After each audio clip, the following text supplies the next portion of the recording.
En este vídeo vamos a comenzar con la resolución de la prueba de acceso a la Universidad de Química de la Comunidad Autónoma de Castilla y León de junio de 2016. Comenzaremos con el primer ejercicio del bloque A, que hace referencia a estructuras de Lewis.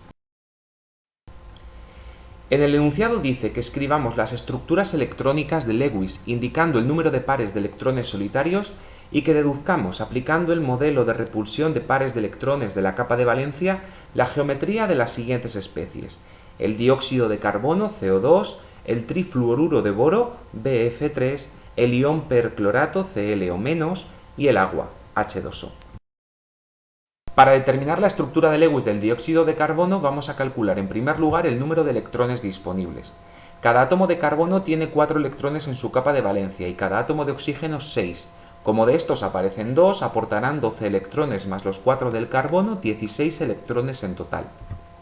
Según la teoría de Lewis, en la última capa cada átomo tiene que tener 8 electrones para cumplir la regla del octeto y tener la configuración de gas noble. Como tenemos 3 átomos en el dióxido de carbono, necesitaremos 24 electrones. Pero solo 16 hay disponibles, por lo tanto 8 de estos electrones deben ser compartidos, es decir, tiene que haber 4 pares de electrones enlazantes. Y los otros 8 electrones quedarán sin compartir, por lo que tendremos 4 pares de electrones no enlazantes.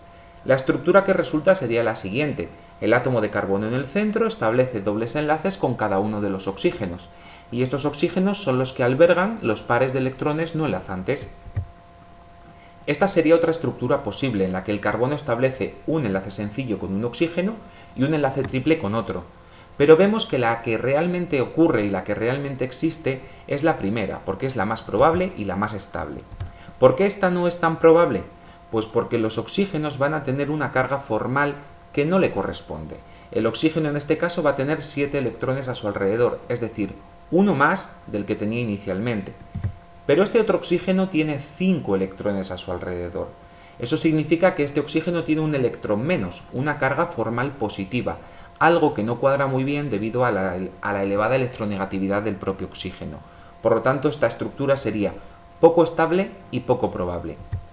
Esto se confirma cuando nosotros estudiamos la molécula de dióxido de carbono y comprobamos que los enlaces son exactamente iguales, tanto uno como otro. Eso significa que los dos van a ser dobles enlaces y que no habría diferencias entre ellos. De una manera similar vamos a determinar la estructura de Lewis del trifluoruro de boro. Para ello recordaremos que el átomo de boro tiene 3 electrones en su capa de valencia, cada átomo de flúor tiene 7 y como tenemos 3 átomos de flúor, estos aportarán 21 electrones, sumados a los 3 del boro, 24 electrones en total. También tenemos que recordar que el boro no cumple exactamente la regla del octeto, es un átomo deficitario de electrones y solo se rodea de 6, no de 8, ya que no tiene electrones suficientes para formar más enlaces. Por lo tanto, en este caso, aunque tengamos 4 átomos, no harán falta 32 electrones, sino 30, de los cuales solamente hay 24, por lo que 6 de estos electrones han de ser compartidos, es decir, habrá 3 pares de electrones enlazantes.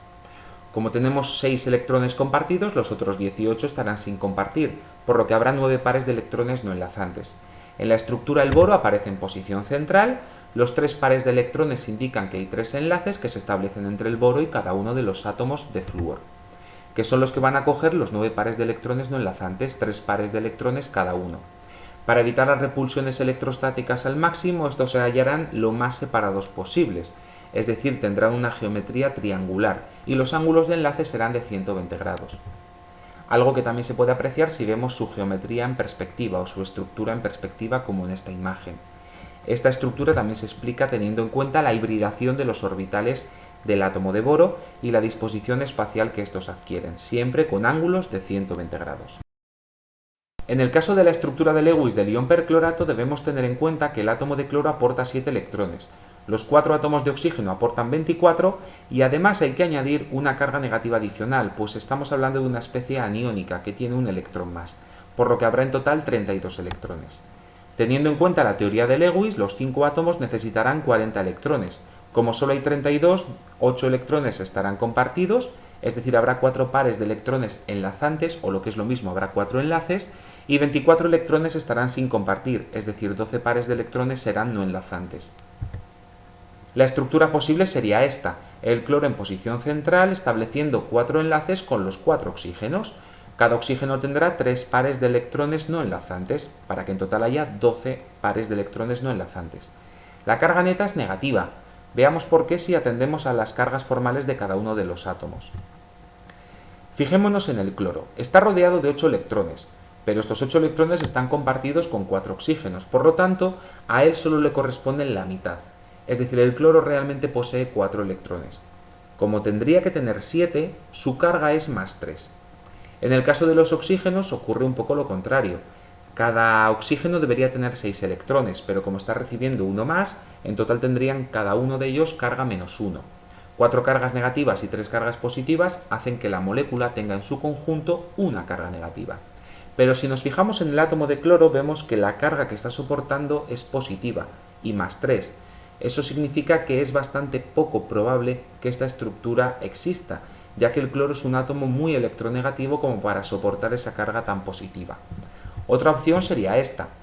En esta tendríamos que el cloro tiene una carga formal más 1, algo mucho más razonable, pero para ello deberíamos suponer que el cloro está rodeado de 12 electrones en total. Por lo tanto, ya no se cumpliría la regla del octeto, algo que suele ser habitual en elementos del tercer o del cuarto periodo de la tabla periódica. La carga neta sería menos 1 porque tendríamos 2 oxígenos con carga negativa menos 1 cada uno. En realidad lo que se comprueba es que todos los enlaces son equivalentes, es decir, todos tienen una cierta característica de enlace sencillo y ciertas características de enlace doble. Realmente tienen una situación intermedia y todos son exactamente equivalentes. Y para que las repulsiones entre ellos sean mínimas, la distribución tiene que ser tetraédrica, con algunos de enlace de 109,5 grados, como aparece en esta imagen, o como se puede comprobar si atendemos a la hibridación de sus orbitales. En el caso de la estructura de Lewis del agua, debemos tener en cuenta que el átomo de oxígeno aporta 6 electrones y los dos átomos de oxígeno aportan 2 electrones, es decir, uno cada uno. En total tendríamos 8 electrones disponibles. Aquí hay que recordar que el hidrógeno se parecerá al siguiente gas noble que hay en la tabla periódica, es decir, el helio, por lo que solamente puede tener 2 electrones en su última capa. En total necesitaríamos 2 de cada uno de los hidrógenos más 8 del oxígeno, 12 electrones. Como solo hay 8, habrá 4 electrones compartidos, es decir, 2 pares de electrones enlazantes, y 4 electrones sin compartir, 2 pares de electrones no enlazantes. La representación de la molécula podría ser esta que tenemos en esta imagen, pero si tenemos en cuenta que en este caso los pares de electrones no enlazantes tienen que recaer por narices en el oxígeno, estas repulsiones hacen que la molécula se doble y tenga una geometría angular, algo que también se puede comprobar en esta molécula o atendiendo a la hibridación de sus orbitales. El ángulo de enlace sería de 104,5 grados.